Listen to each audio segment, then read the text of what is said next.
YouTube, how we doing there? Long Bottom Leafer smoking my 7, LA 677. Listen to some Amon Amarth on the surround sound. Drinking me a Guinness Extra Stout. Been having a great time. I finished my finals. Finally done with my finals. I did very good in my classes. I got all A's and B's, so I'm very happy and thrilled about that. I decided to treat myself today, and I went out with the family to go see Desolation of Smaug, the new Hobbit movie. Very pleased with the movie. I'm going to be doing a review and reflection on that coming up here. I just want to give it a few days to kind of marinate and maybe go see it again. I'm not sure. But I was very pleased. I thought it was an awesome movie. But this isn't what this video is about. This video is a Tolkien talk. And specifically, it's going to be an installment on Numenor, the Dunedain, or the Numenoians. And to start things off, I want to kind of give a backstory. And I think we should start with the spiritual hierarchy of Middle-earth. So, on top, we have Eru Iluvatar. And Iluvatar is the god of Middle-earth. He's very similar, I would say, to the Christian God in the sense that he loves his children and he's personal. Now, Eru Iluvatar created these beings called Valar, and I picture the Valar kind of as archangels. They work more closely with men and elves, and the Valar have helpers, and they're called the Maiar. And for an example, Gandalf is a Maiar. I kind of picture him as a regular angel or like a foot soldier.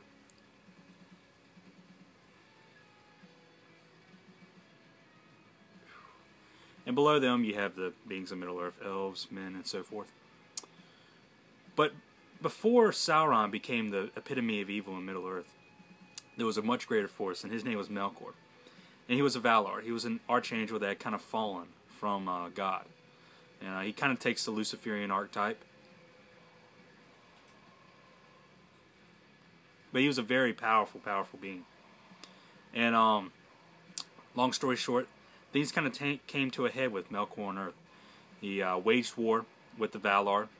He gathered forces of men, dwarves, anyone who would fight and fear him, or fight for him.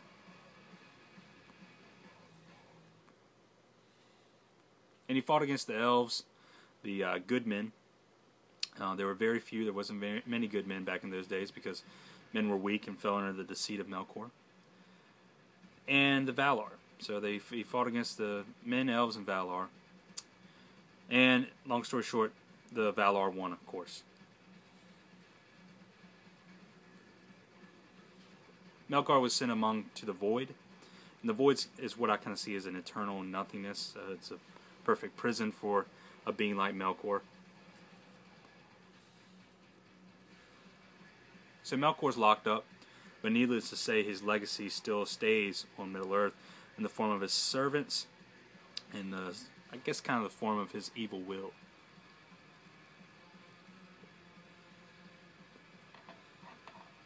If you're familiar with Norse mythology, it's kind of the archetype of Gullveig. When Gullveig comes to Earth, she puts out her evil magic and her evil will. She's eventually destroyed, but that evil magic still remains.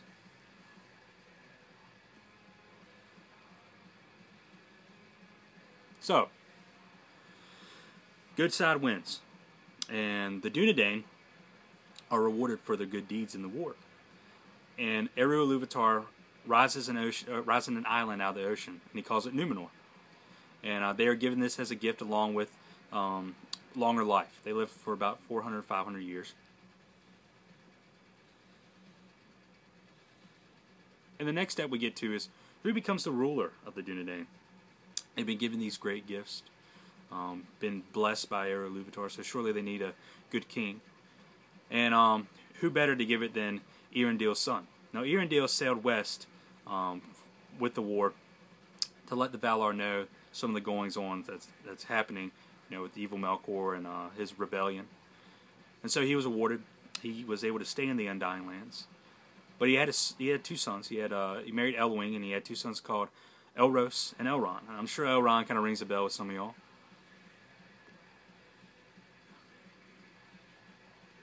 Elrond was the elf master of Rivendell, and he chose to keep the elvish life, to be immortal.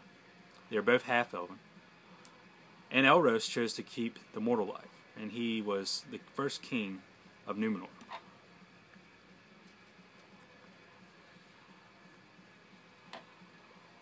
Now, of his line, we can trace Aragorn back as his, great grandfather. But that's enough genealogy. Let's get into the happenings with Numenor. So the Dunedain were living a really good life. I mean, this was the kind of golden age of man, as I would say. And as they keep on progressing, they get so much better at poetry, at arts, of song. They worship Eru-Ilúvatar on a regular basis. They're elf friends. They make regular trips over to Middle-earth, and they show the men over there that were once evil the good ways of Eru-Ilúvatar, and how to, farm, how to make these crafts.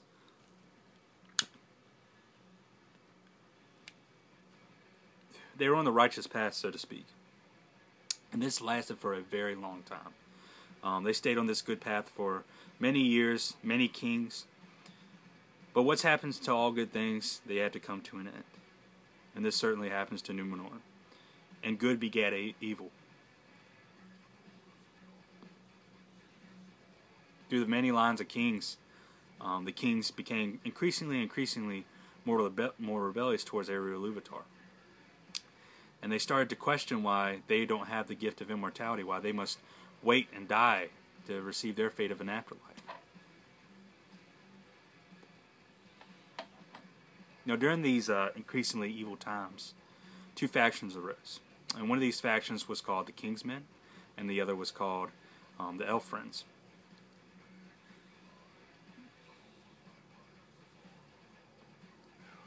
Now, of course, the Elf Friends were loyal to the Valar, and the King's Men were not really evil at this point, but let's just call them increasingly rebellious. Now, as this attitude of being aggressive towards the Valar and aggressive toward the elves and questioning Eru-Ilúvatar's will, we kind of, we keep on progressing until we get a really evil king. His name is Ar-Pharazôn.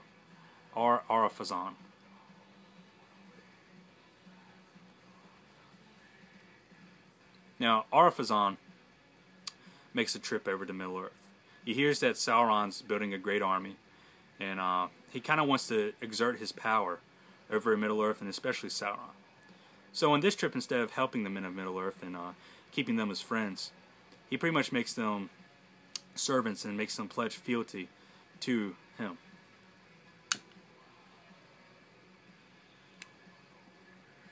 He craves power. Sound similar?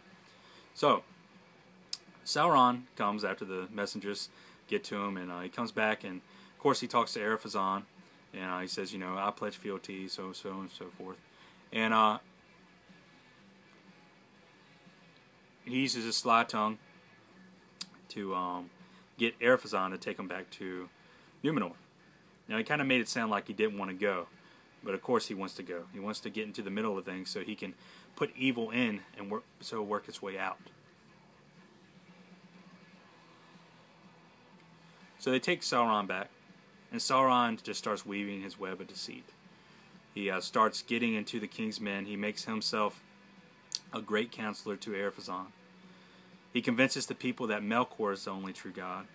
He convinces people that through Melkor they can achieve eternal life, that it's their right to have eternal life, and that the elves should not be the only beings on Middle-earth to have this special gift.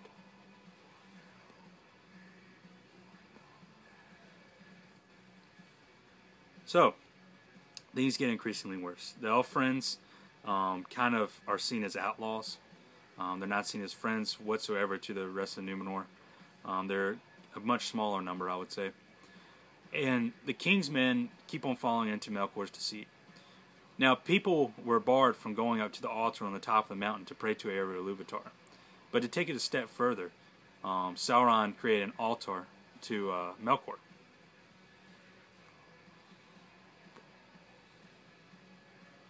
And the first thing they burned in the altar was Nimloth, the white tree. And luckily, the elf friends were able to save a seed from Nimloth which later became the White Tree of Gondor.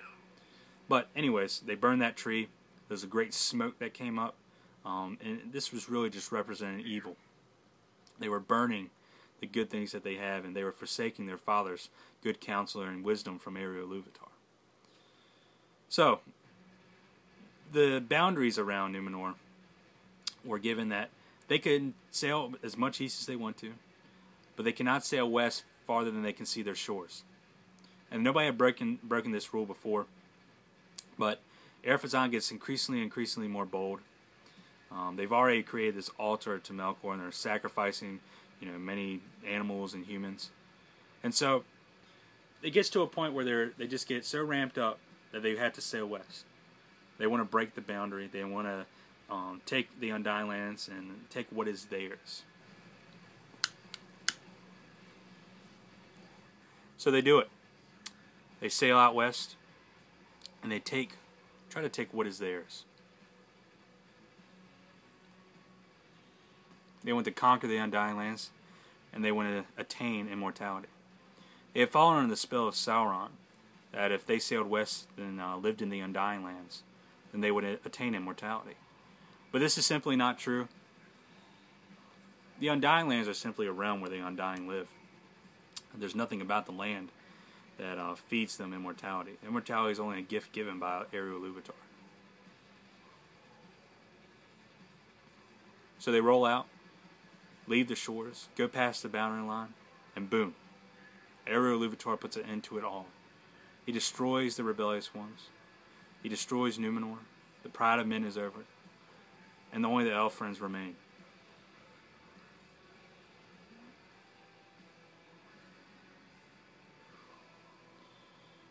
Now the elf friends create what the group that is called the Rangers, and out of that line was a line of kings, of course Aragorn. There's also Gondor, which is kind of estranged, but yeah.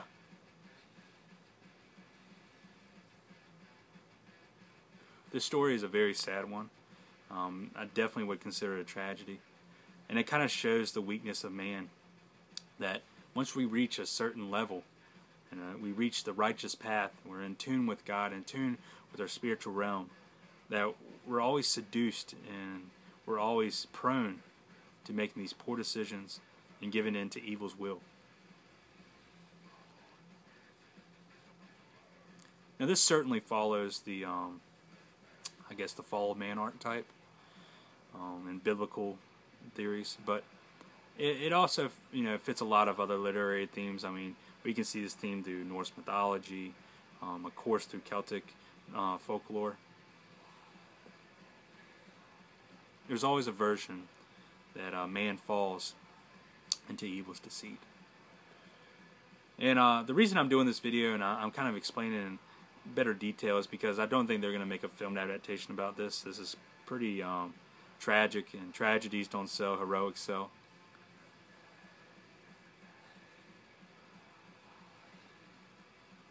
But the pride of men is over, and Numenor is no more. Well, I hope y'all enjoyed that. I know that was kind of a depressing video, but I felt like it would give a better backstory to those that don't read the books or don't read the Silmarillion. If you want to get a better take of this, I would really recommend you to read the Akhlbeth from the Silmarillion. That's a really good short account of what happens in Numenor and where I drew most of my information. I've read that portion of the book many times because it's pretty short. It's not that long. But I hope y'all gained something. And hopefully I'll be making another video coming up, and I'll go over the Desolation of Smaug. If you haven't seen it, I'd go ahead and recommend to go out and see it. Like I said, I really enjoyed it. But anyways, guys, I'll be expecting some more videos. I'm on Christmas break until the 14th, man. Got like a month off. Anyways, guys, long bound leafer, enjoy your holiday. And I'm signing out. Later.